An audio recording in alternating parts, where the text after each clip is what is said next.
Hi, I'm Professor Singh, and today we're presenting the Tai Chi and Qigong regimen that we perform at the YMCA and that you should perform every day.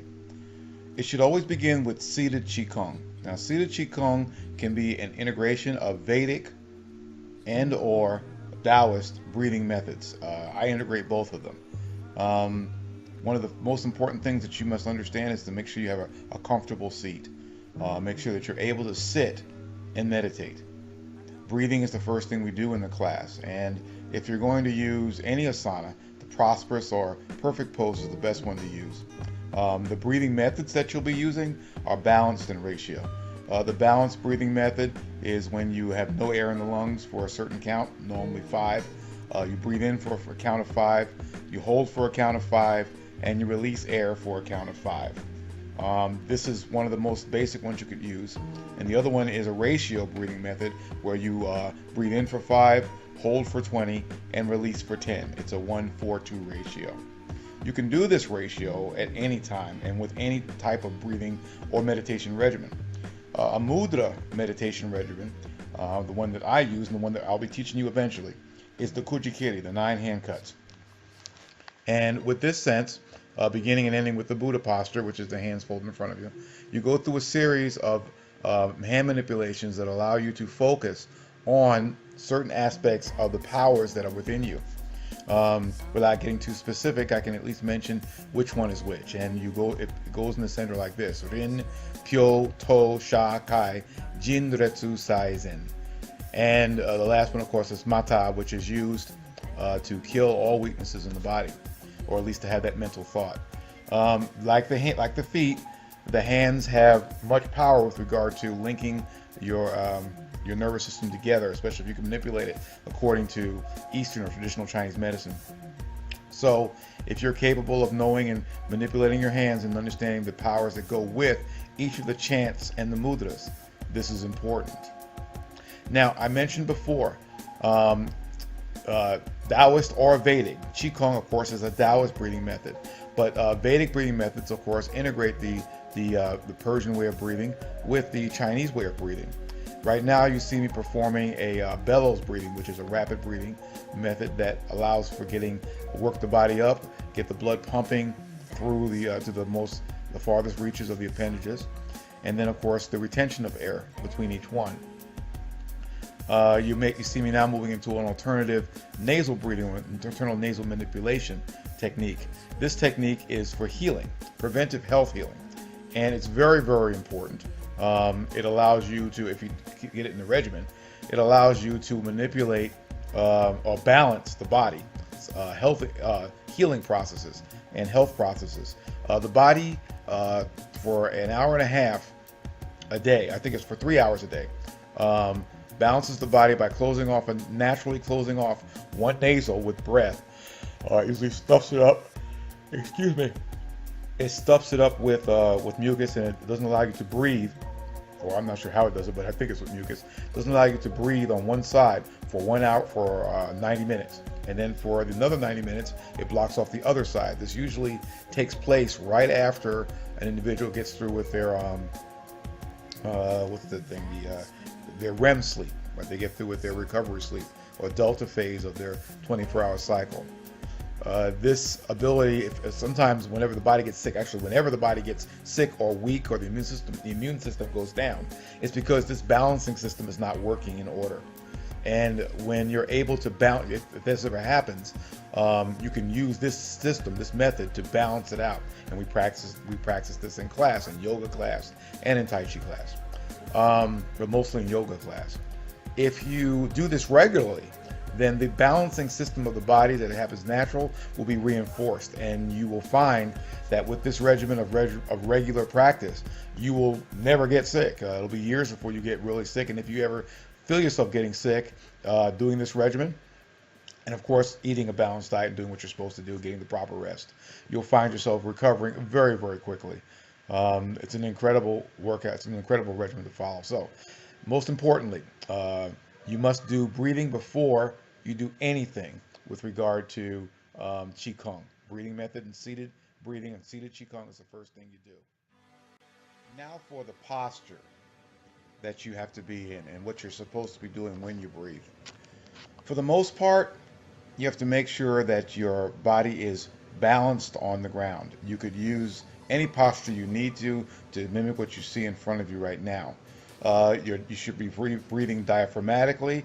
Your tongue should be in the roof of your mouth, and you should be breathing in and out of your nose for the most part, unless you're doing cleansing breath. Cleansing breath, of course, is in the nose, out the mouth, clenched teeth, in the mouth, rolled tongue, out the nose. What you're looking at right now is basically the format of doing the microcosmic breathing. When you do it, this is the classic picture for microcosmic breathing from the Taoist sects. When you breathe in, it's like we discussed. You breathe in the bottom, between your legs. You breathe in and out your tailbone, in and out your backbone, in and out your lower back, middle of your back, nape of the neck, then top of the head, between your eyes, at the throat, heart, and then at your solar plexus. Then after that, you you put your left hand down on your navel, and you rotate 36 times with your right, and then you put your right hand underneath and your left hand up, and you do 24 with your left. And that is the microcosmic orbit that you do practice before you do your standing Qigong.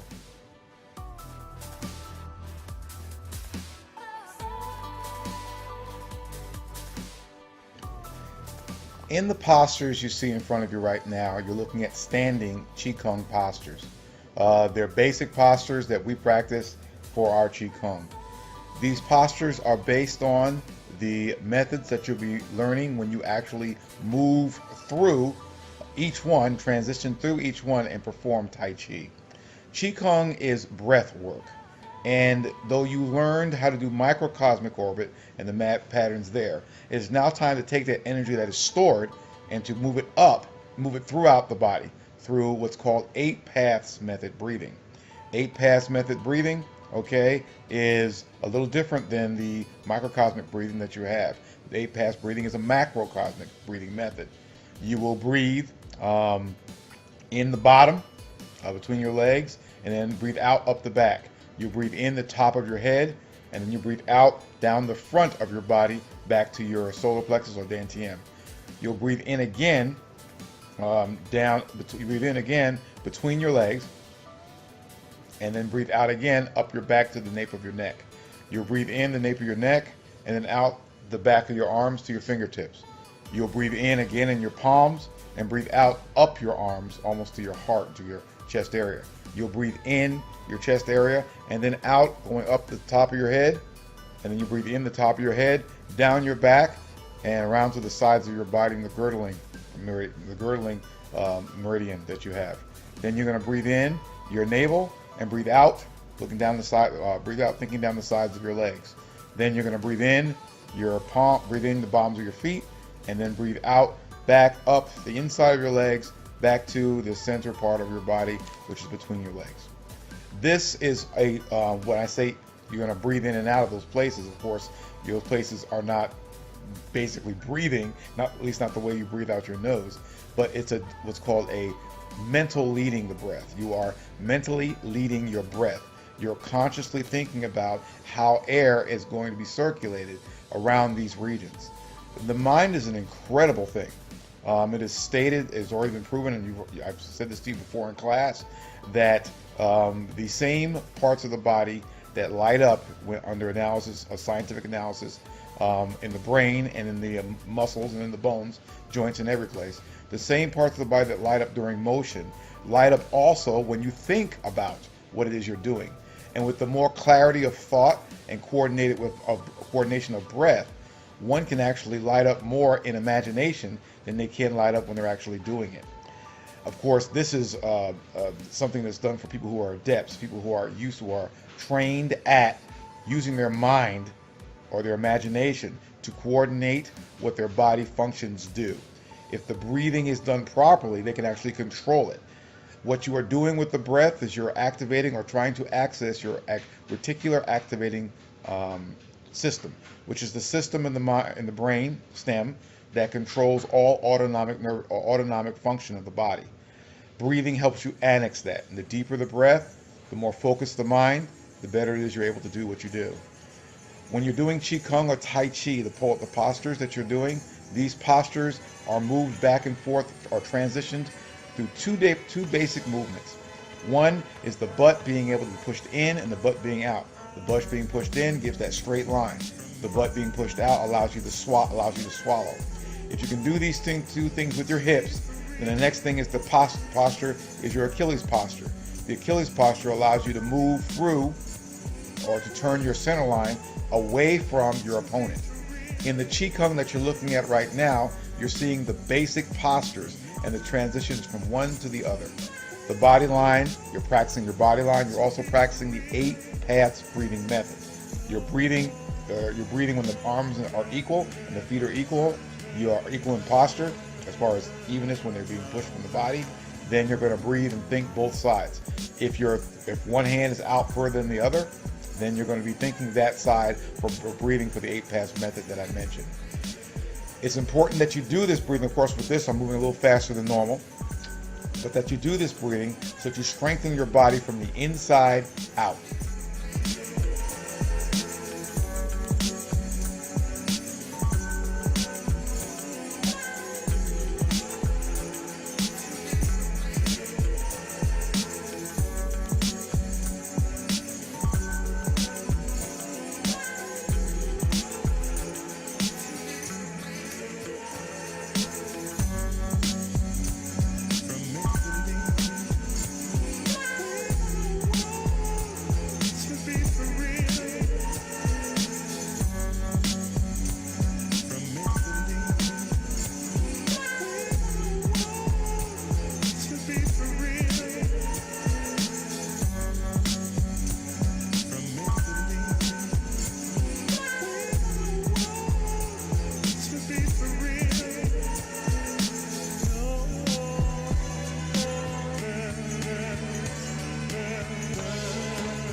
The body being able to be strong, have stamina, have suppleness, and have speed is based on your ability to coordinate the postures you're looking at, to strengthen the joints, the ligaments, and the tendons, so that we're able to gain a power through proprioception, knowing where our body is in time and space.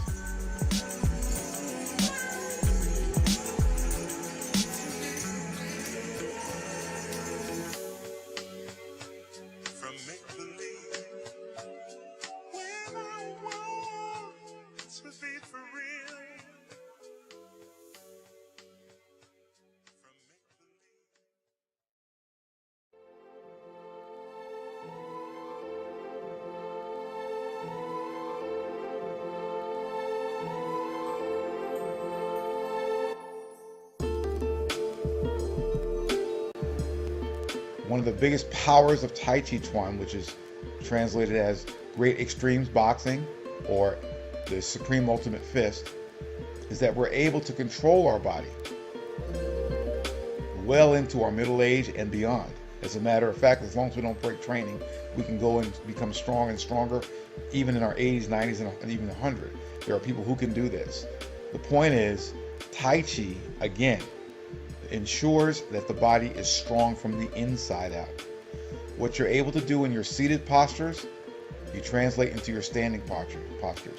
Standing Qigong is the one step prior to you moving into Tai Chi Chuan, which is more of an aerobic, or I should say more of a high impact, or actually even better, more of a martial science.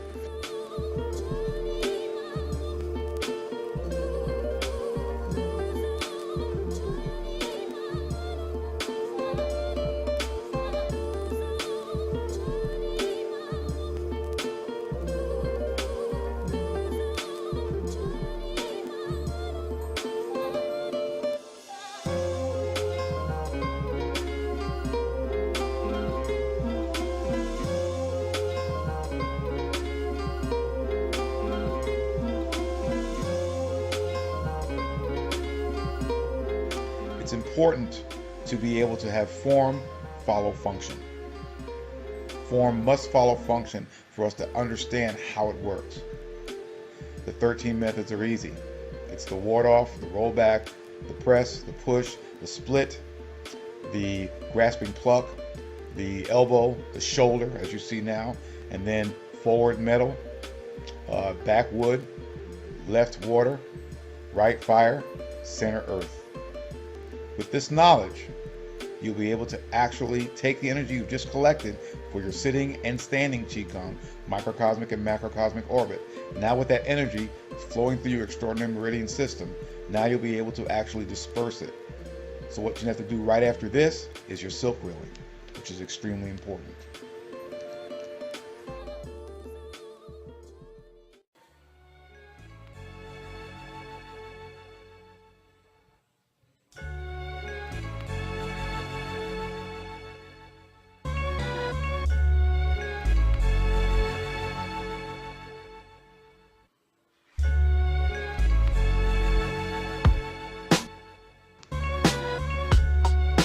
Silk reeling is the body's ability to take what you have learned in your seated Qigong and your standing Qigong and put it all together.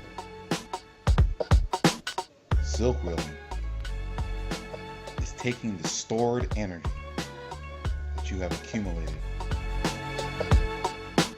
and dispersing it through the body. I have a saying that internal skill is measured by external regimen. Well, the proof is in the pudding here, because the body's ability to gather essence, which is in the seated phase, and then in the standing phase, to refine that essence into energy. This stage is taking that energy and cultivating it into vitality. Truly, when one is able to do this, one has learned their lesson well.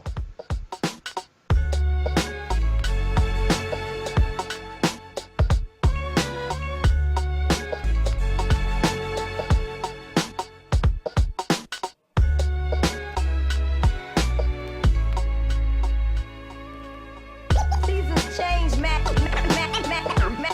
things rearrange. Play me in the winter, play me in the summer, play me in the order, any order. Seasons change, mad things rearrange. Trees white and green turn yellow, brown, autumn. See autumn leaves must fall down.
Ball form, the Tai Chi, is no joke.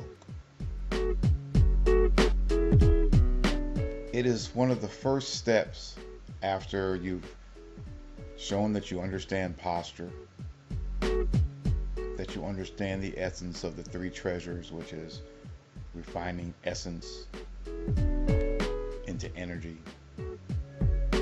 and energy into vitality. As evident with your silk reeling, you know what you're doing. Now it's time to apply all of these things in the pursuit of mastering the Supreme Ultimate Fist. The ball, be it 8, 10, or 12 pounds, is constantly making the body compress itself, enacting your core, while at the same time making sure that you have a calm mind. You continuously breathe. You have unified agility, indicated by your ability to silk reel, and that silk reeling being founded upon substantial and insubstantial movement, which is mastered. Then you're capable of concentrating your spirit to the point where your intrinsic strength, or your strength period, is intrinsic. It's a matter or a part of the nature of what you are. The ball drill ensures that you understand the principle of the circle.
The way of the confounding round is most difficult to comprehend, as movements that are up, down, following, and uniting are infinitely wondrous.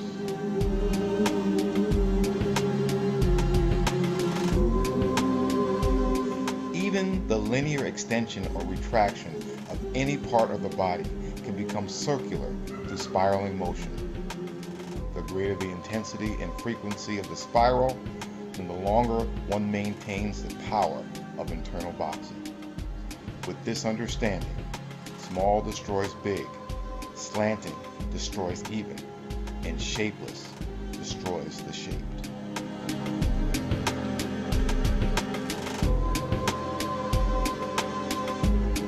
So entice the enemy deep within the confounding, unstable circular movements of the hand and palm.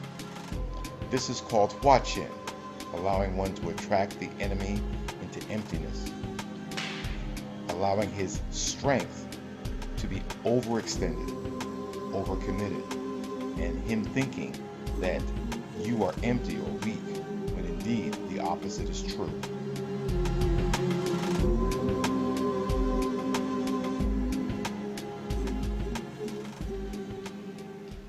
The spiraling movement of the body can make this happen by slipping off, parrying, or guiding without releasing or resisting contact.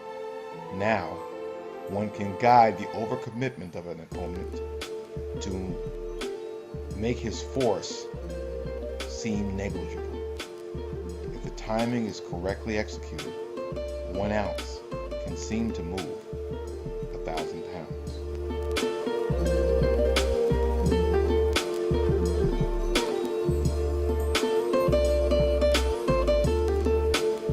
The 2 hands, warding off, should be propped up into a circle. This is maintained much like the pugilists hold their hands when in close range of their opponent. Whether in movement, stillness, fullness, or emptiness, one should attack at will with the ebb and flow of water, the capriciousness of the dragon, and the tenacity of the lion or the tiger.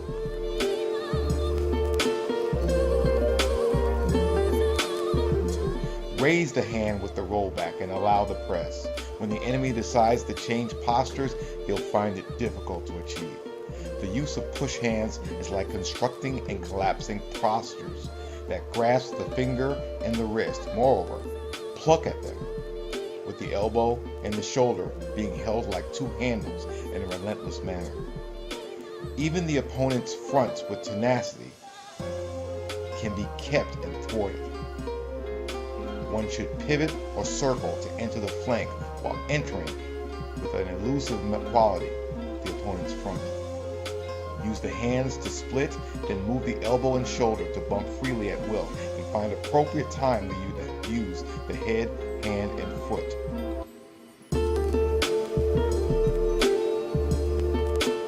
Advance, retreat, change sides, and respond with urgency for the purpose of putting pressure on the opponent's skill and not allowing them to believe in their natural abilities. If one trains as if he or her were preparing for an opponent who is 3 times faster, stronger, and larger than himself or herself, then why fear the enemy's proficient strength? Meet the adversary head-on, closing in to hit. Attend to your own 3 fronts and look to his 7 stars. Never forget that to begin and end any engagement by pivoting away from the opponent's attack on your center. Don't forget to move the head while silk reeling, even when the feet are stationary in movement. Protect the acupoints in linear movement and unify the feet and hands to arrive at the same time when the rest of the body is in circular movement. With spirited examination, Tai Chi Chuan's 13 methods are wondrous to behold.